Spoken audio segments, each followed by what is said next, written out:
حضرت ابراہیم علیہ السلام جو اللہ کے برگزیدہ نبی اور پیغمبر ہیں، جن کو خلیل اللہ، اللہ کا دوست کہا جاتا ہے، تقریباً 4000 سال قبل عراق میں پیدا ہوئے۔ 3 بڑے مذاہب یہودیت، عیسائیت اور اسلام کے عظیم پیغمبروں میں سے ایک ہیں۔ یہودی اور عیسائی بھی حضرت ابراہیم علیہ السلام کو اپنا پیشوا مانتے ہیں۔ مذہب اسلام میں ان کو بڑی قدر کی نگاہ سے دیکھا جاتا ہے۔ چنانچہ قرآن کریم کی 14ویں سورت ابراہیم انہی سے موسوم ہے۔ اللہ تعالیٰ نے قرآن کریم میں متعدد جگہوں پر ابراہیم علیہ السلام کے احوال و اوصاف بیان فرمائے ہیں۔ اللہ تعالیٰ نے قرآن کریم میں انہیں امت اور امام الناس کے لقب سے پکارا ہے اور انہیں متعدد مرتبہ حنیف بھی کہا ہے۔ قرآن کریم میں انہیں مسلم بھی کہا گیا ہے۔ قرآن کریم میں بہت سارے ایسے انبیاء کرام علیہ الصلوۃ والسلام کا تذکرہ ہے جو حضرت ابراہیم علیہ السلام کی نسل میں سے ہیں۔ حضرت ابراہیم علیہ السلام کو بچپن سے ہی قلب سلیم عطا کیا گیا تھا، چنانچہ انہوں نے ابتدا ہی سے بت پرستی کی مخالفت کی۔ اللہ کی مخلوقات میں غور و فکر کے بعد انہیں یقین ہو گیا تھا کہ کائنات کو پیدا کرنے والا ایک معبود حقیقی ہے جس کا کوئی شریک نہیں، جیسا کہ فرمان الہی ہے، اور اس طرح ہم ابراہیم کو آسمانوں اور زمین کی سلطنت کا نظارہ کراتے تھے، اور مقصد یہ تھا کہ وہ مکمل یقین رکھنے والوں میں شامل ہوں۔ چنانچہ جب ان پر رات چھائی تو انہوں نے ایک ستارہ دیکھا، کہنے لگے یہ میرا رب ہے۔ پھر جب وہ ڈوب گیا تو انہوں نے کہا میں ڈوبنے والوں کو پسند نہیں کرتا۔ پھر جب انہوں نے چاند کو چمکتے دیکھا تو کہا یہ میرا رب ہے۔ لیکن جب وہ بھی ڈوب گیا تو کہنے لگے اگر میرا رب مجھے ہدایت نہ دیتا تو میں یقیناً گمراہ لوگوں میں شامل ہو جاؤں۔ پھر جب انہوں نے سورج کو چمکتے دیکھا تو کہا یہ میرا رب ہے، یہ زیادہ بڑا ہے۔ پھر جب وہ غروب ہوا تو انہوں نے کہا اے میری قوم، جن جن چیزوں کو تم خدائی میں شریک قرار دیتے ہو میں ان سب سے بیزار ہوں۔ میں نے تو پوری طرح یکسو ہو کر اپنا رخ اس ذات کی طرف کر لیا ہے جس نے آسمانوں اور زمین کو پیدا کیا ہے، اور میں شرک کرنے والوں میں سے نہیں ہوں۔ حضرت ابراہیم علیہ السلام نے مرنے کے بعد زندہ ہونے کی بابت جب سمجھنا چاہا تو اللہ تعالیٰ نے پرندوں کی مثال کے ذریعے ان کو یہ راز سمجھایا، جیسا کہ اللہ تعالیٰ نے سورۃ البقرہ میں بیان فرمایا ہے۔ اور اس وقت کا تذکرہ سنو جب ابراہیم نے کہا تھا کہ میرے پروردگار مجھے دکھائیے کہ آپ مردوں کو کیسے زندہ کرتے ہیں۔ اللہ نے کہا کیا تمہیں یقین نہیں؟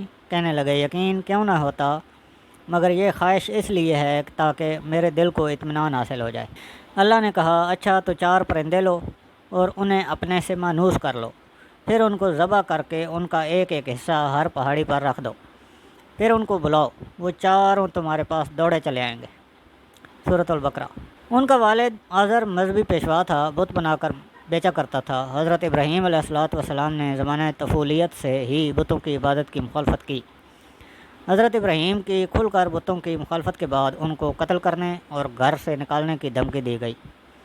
حضرت ابراہیم علیہ الصلوۃ والسلام کا ایک عبادت گاہ میں گھس کر بڑے بت کے علاوہ تمام بتوں کے ٹکڑے ٹکڑے کرنے کا واقعہ پیش آیا، جس کا ذکر قرآن کریم میں ہے۔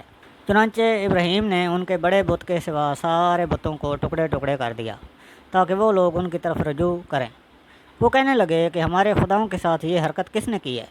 وہ کوئی بڑا ہی ظالم تھا۔ کچھ لوگوں نے کہا ہم نے ایک نوجوان کو سنا ہے کہ وہ ان بتوں کے بارے میں باتیں بنایا کرتا ہے، اسے ابراہیم کہتے ہیں۔ انہوں نے کہا تو پھر اس کو سب لوگوں کے سامنے لے کر آؤ تاکہ سب گواہ بن جائیں۔ پھر جب ابراہیم کو لایا گیا تو وہ بولے ابراہیم کیا ہمارے خداؤں کے ساتھ یہ حرکت تم نے کی ہے؟ ابراہیم نے کہا نہیں، بلکہ یہ حرکت ان کے اس بڑے سردار نے کی ہے۔ اب انہی بتوں سے پوچھ لو اگر یہ بولتے ہوں۔ سورۃ الصافات آیت 88-99 میں مذکور ہے کہ وہ کوئی جشن کا دن تھا جس میں ساری قوم شہر چھوڑ کر کہیں جایا کرتی تھی۔ حضرت ابراہیم علیہ السلام نے ان کے ساتھ جانے سے معذرت چاہی، اور جب سارے لوگ چلے گئے تو بت خانے میں جا کر سارے بتوں کو توڑ ڈالا، صرف ایک بت کو چھوڑ دیا۔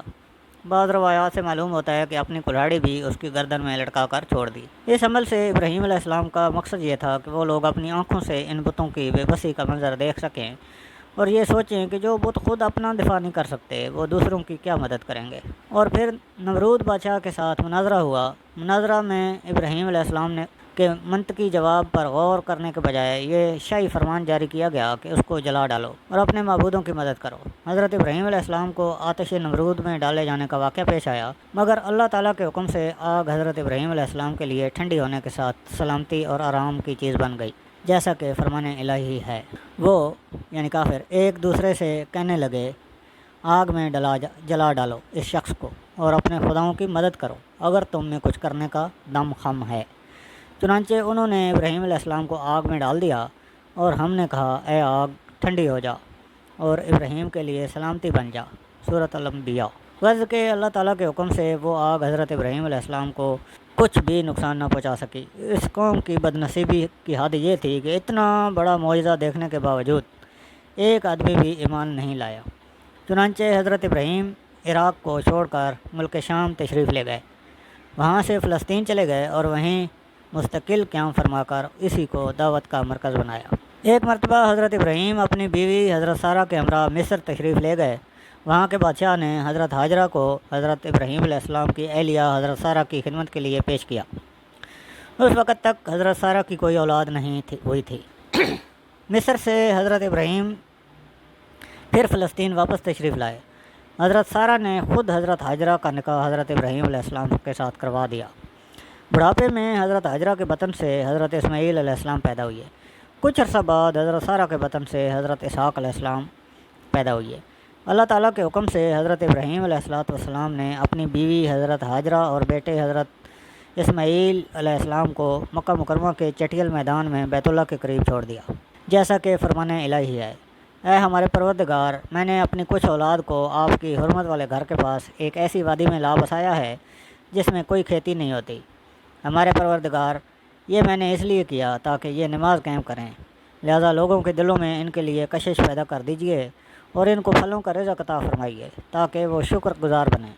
سورۃ ابراہیم آیت 37۔ حضرت ابراہیم علیہ السلام کی دعا ایسی قبول ہوئی کہ دنیا بھر کے مسلمانوں کے دل مکہ مکرمہ کی طرف کھنچے چلے جاتے ہیں۔ چنانچہ ہر مسلمان کی یہ خواہش ہوتی ہے کہ وہ کم از کم ایک مرتبہ اللہ کے گھر کی ضرور زیارت کرے، اور پھلوں کی افراد کا یہ عالم ہے کہ دنیا بھر کے پھل بڑی تعداد میں وہاں موجود ہیں۔ جب کھانے پینے کے لیے کچھ نہ رہا تو حضرت ہاجرہ بے چین ہو کر قریب کی صفا اور مروہ پہاڑیوں پر پانی کی تلاش میں دوڑی۔ چنانچہ پانی کا چشمہ زمزم جاری ہوا۔ کچھ مدت کے بعد ایک قبیلہ بنو جرہم کا ادھر سے گزر ہوا۔ پانی کی سہولت دیکھ کر انہوں نے حضرت ہاجرہ سے قیام کی اجازت چاہی۔ حضرت ہاجرہ نے وہاں قیام کرنے کی اجازت دے دی۔ حضرت ابراہیم علیہ السلام کو خواب میں دکھایا گیا کہ وہ اپنے اکلوتے بیٹے حضرت اسماعیل علیہ السلام کو ذبح کر رہے ہیں۔ نبی کا خواب سچا ہوا کرتا ہے، چنانچہ اللہ کے اس حکم کی تکمیل کے لیے فوراً فلسطین سے مکہ مکرمہ پہنچ گئے، جیسا کہ سورۃ الصفات میں فرمان الہی ہے۔ پھر جب وہ لڑکا ابراہیم کے ساتھ چلنے پھرنے کے قابل ہو گیا تو انہوں نے کہا، بیٹے، میں خواب میں دیکھتا ہوں کہ تمہیں ذبح کر رہا ہوں، اب یہ سوچ کر بتاؤ تمہاری کیا رائے ہے؟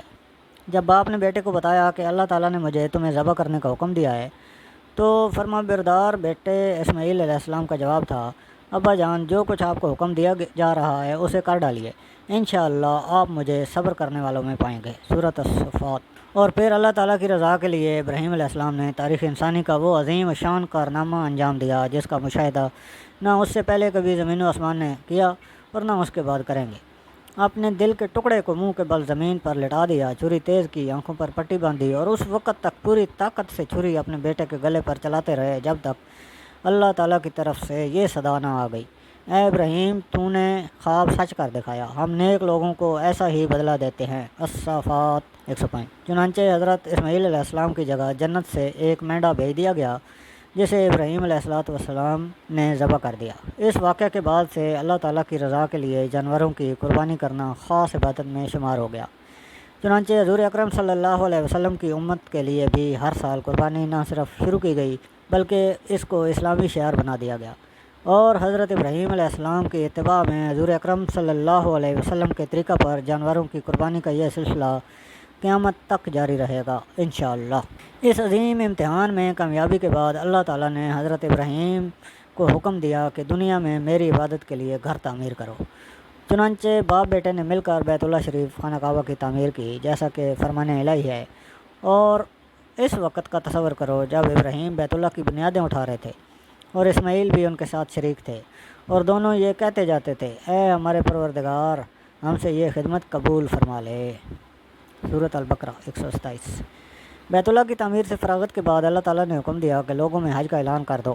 حضرت ابراہیم علیہ السلام نے حج کا اعلان کیا، چنانچہ اللہ تعالیٰ نے حضرت ابراہیم علیہ السلام کا اعلان نہ صرف اس وقت کے زندہ لوگوں تک پہنچا دیا بلکہ عالم ارواح میں تمام روحوں نے بھی یہ آواز سنی۔ جس شخص کی قسمت میں بیت اللہ کی زیارت لکھی تھی اس نے اس اعلان کے جواب میں لبیک کہا۔ فرمان الہی ہے، اور لوگوں میں حج کا اعلان کرو کہ وہ تمہارے پاس پیدل آئیں اور دور دراز کے رستوں سے سفر کرنے والی ان اونٹنیوں پر سوار ہو کر آئیں جو لمبے سفر سے دبلی ہو گئی ہوں۔ دنیا کے کونے کونے سے لاکھوں عازمین حج کا ترانہ یعنی لبیک پڑھتے ہوئے مکہ مکرمہ پہنچ کر حضور اکرم صلی اللہ علیہ وسلم کے بتائے ہوئے طریقہ پر حج کی ادائیگی کر کے اپنا تعلق حضرت ابراہیم علیہ السلام اور حضرت اسماعیل علیہ السلام کی عظیم قربانیوں کے ساتھ جوڑتے ہیں۔ حج کو اسی لیے عاشقانہ عبادت کہتے ہیں کیونکہ حج کی ہر عمل سے وارفتگی اور دیوانگی ٹپکتی ہے۔ حج اس لحاظ سے بڑی نمایاں عبادت ہے کہ یہ بیک وقت روحانی، مالی اور بدنی تینوں پہلوؤں پر مشتمل ہے۔ یہ خصوصیت کسی دوسری عبادت کو حاصل نہیں ہے۔